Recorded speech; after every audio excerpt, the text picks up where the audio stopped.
In this video, I'm going to show you how to seam the underarm holes of a bottom-up sweater and go from this to this. Hey friends, I'm Vanessa Smith and I design bold yet classic knitting patterns and make how-to videos here on YouTube. If you're into any of that, tap that subscribe button below, and if you're an existing subscriber, welcome back. I'm so glad you're here. Most of the sweater patterns I've designed have been knit from the top down, but I recently designed a sweater from the bottom up, which called for binding off stitches at the underarm. Now I chose to bind off those stitches instead of putting them on hold for grafting later because I found that it produced a better result in the corners where we're prone to have holes. One of the most watched videos here on my channel is how to pick up underarm stitches and avoid holes. But what do you do if you knit the sleeves first and then you join the body and sleeves and work the yoke last? We're gonna get into that right now. Alright, so here I've got my lovely armpit window, or my ventilating system, if you will. You might be familiar with that from the Sorry Not Sorry Knits podcast. But I now need to graft this hole closed to make it look as good as the other side. So my pattern calls for leaving a length of yarn long enough to do this. Actually, much longer than you need to do this, but it also gives you enough to weave in the end later. If you don't have an end remaining from your pattern that you followed, you can add a length of yarn now, and it would just need to be 3 to 4 times the width of the bound off edges plus enough to weave in at each end. So let's start by putting our yarn on a tapestry needle, whether that be attached to our project or a new piece of yarn.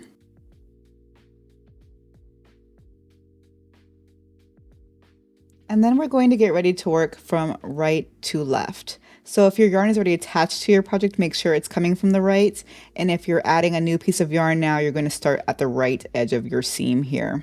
And also I want to mention that I have 7 stitches bound off on each side of this hole with center purl stitches. So when I get to my center purl stitches, I want to make sure that they are aligned and seamed to each other. We're going to be seaming stitch for stitch across the hole to seam it closed. Also, because my sweater was knit from the bottom up, this is my sleeve, it was knit from the cuff up, and this is the body, it was knit from the hem up.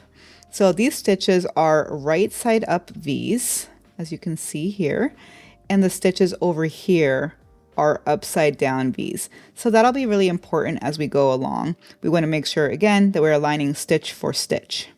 So now if we were to just begin seaming stitch for stitch, that would still leave us with holes here in these corners. So we want to use a little trick to close those holes, and that is basically overlapping the fabric with the yarn that we're using for seaming by starting one stitch outside of the bind off before we continue across the bound off stitches, and then we'll go one stitch outside of the bind off on this side as well. To help visualize this better, you don't have to do this, but it might help for the purposes of this video. Or if you have really long bind off edges to seam together, you could actually attach locking stitch markers to your fabric to serve as little borders or landmarks that you place along the way every so often. So again, just to show you for this video, I want to outline my 7 bound off stitches so you see exactly what I'm doing here. So I'm going to go ahead and attach a locking marker to the right of my first bound off stitch here at the bottom, and then to the left of my last bound off stitch.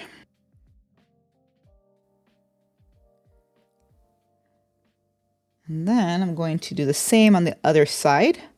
I'm going to, again, these are upside down V's. So I'll find my last bound off stitch on this side. So that is a V, and then a V and a V. There we go. And then on the other side of my first bound off stitch over here. So 1, 2, 3. I'm going to put my marker right there. So again, 1, 2, 3. Perfect. Okay, so those are the bound off stitches. So my yarn is just to the right of that first stitch, and actually we're going to work to the right of these markers first. So again, we have our yarn on our tapestry needle, and we will go ahead and start seaming. So the first thing is to place your tapestry needle under both legs of a stitch to the side of the bound off stitches. And that's this one right here. You can tell it was part of the body of my sweater. It's now part of the raglan line that goes up the sleeves. I'm going to just stick my tapestry needle right under those legs from right to left, just like that. And pull my yarn through. And I'm making a tangled mess as usual. Let's get that. Okay. All right. So now that we've done that, we're going to go across the way here and do the same just outside of this marker under both legs of an upside down V, because that is the opposing stitch for this one, and pull it through from right to left. Okay. And there's the beginnings of our seam. Now we're going to insert our tapestry needle under both legs of the first bound off stitch. Once again, a right side up V from right to left.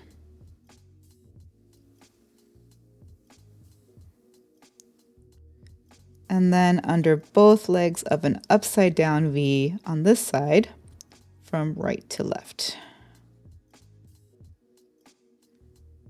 Okay, you can kind of see if you look closely. Well, let's do one more and I'll show you. So once again, under both legs of a right side up V on this side. And then both legs of an upside down V on the other side.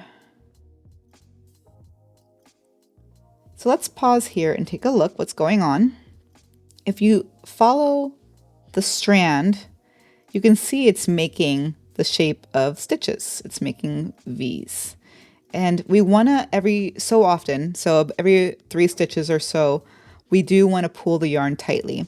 If we wait too long to pull the yarn snug, we're going to have an uneven seam and it's going to look really wonky and the tension's going to be all off. So at this point, go ahead and pull your yarn very gently. Don't yank it. Okay, and you can see that kind of close that up. My stitch markers are now hidden in the seam on the back side of the fabric. I'll show you at the very end here. Let's just kind of take a look. See how that there's no hole here at the corner of the underarm. All right, let's continue across. So once again, I want to put my tapestry needle under both legs of a right side up V on this side of the seam. And then under both legs of an upside down V on this side of the seam. From right to left, of course. All right, now we are at my 2 purl stitches, and you don't treat the purl stitches any differently. They're just going to require a little bit more attention because you have to know what a stitch looks like from the wrong side, essentially. But we're going to still direct our yarn in the same exact way as we did for the knit stitches. So if you have purl stitches in your seam, go ahead and kind of stretch your fabric up a little bit to take a better look at the stitch. And you'll know that a purl stitch, a right side up purl stitch from the wrong side, for instance, would have a little purl bump that's like a little rainbow. It's an upside down frown. And you're going to stick your needle under both legs that are below that little rainbow from right to left. And see, that's our purl stitch. Stick that tapestry needle under there. Okay. And then on the opposite side, there's going to be 2 legs of a stitch above a little smiley face shape, essentially. And once again, from right to left, there's our purl stitch, an upside down purl stitch. So if this were a knit stitch, it'd be an upside down V. Go from right to left and pull it through. Okay. And now we're back at my knit stitches once again. So let's go ahead and insert the tapestry needle under both legs of a right side up V. And then under both legs of an upside down V on this side.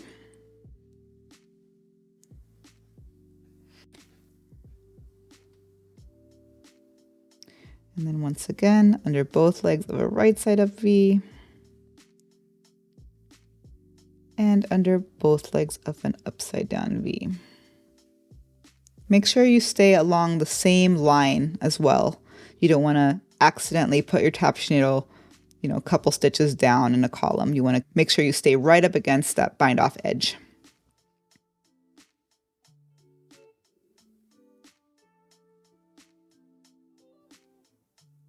All right, we are at the last bound off stitch. So once again, let's go ahead and tighten this. We don't want to get too far away from that center. Okay. That's looking pretty good. Okay, last bound off stitch. I'm going to stick my hand in my sweater now to kind of help see these stitches a little easier, because the hole is getting a little smaller now that we are seaming it closed. All right, so there we go. I'm going to go right to left under this last bound off stitch.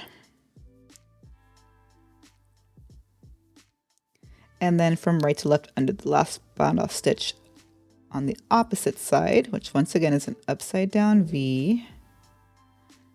Right to left. All right.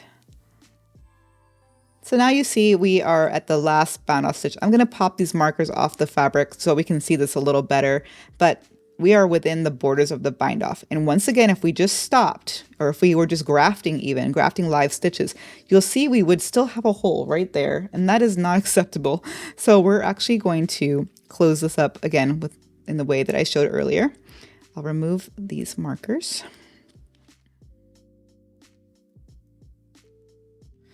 All right, so these are not bound off stitches now that we're working with. We're working with fabric or sweater stitches now.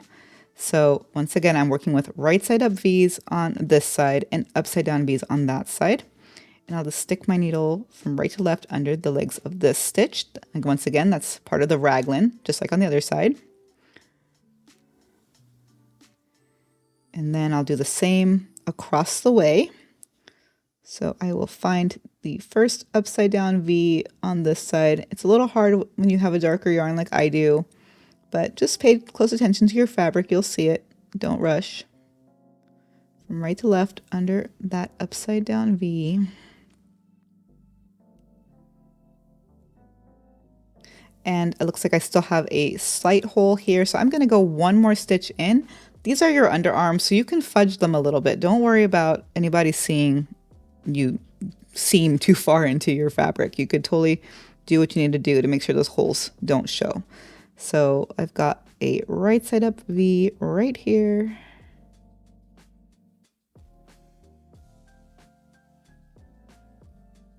And my yarn's getting tangled once again. Let's not do that.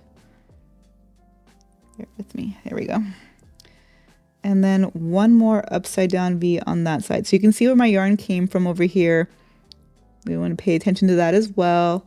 Here's an upside down V right here from right to left. And I'm going to pull my yarn snug. And then I'll take my tapestry needle and pop it down through the fabric, exactly where I just came out of. I'm going to look kind of closer at that. Just drop my tapestry needle down through the fabric in the same exact spot. Pull it through and pull that seam snug. So here's our seam from the right side. That looks really nice. And let's take a look on the inside. So here is our seam. That's what it looks like. And you can see our markers just got absorbed into the back here of the fabric. I'll take those off now. And then you would just weave in your end across the seam. I kind of weave it in and out. Actually, let's go ahead and weave in our end now. Let's just do that while we're here.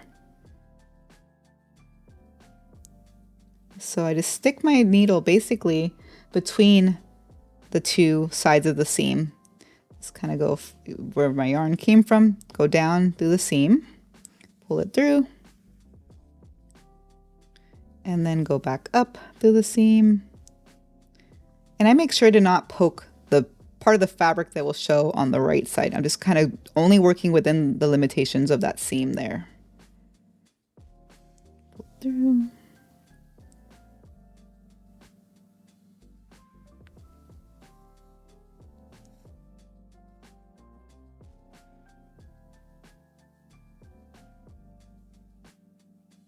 And this does not have to be perfect because no one is going to ever see this.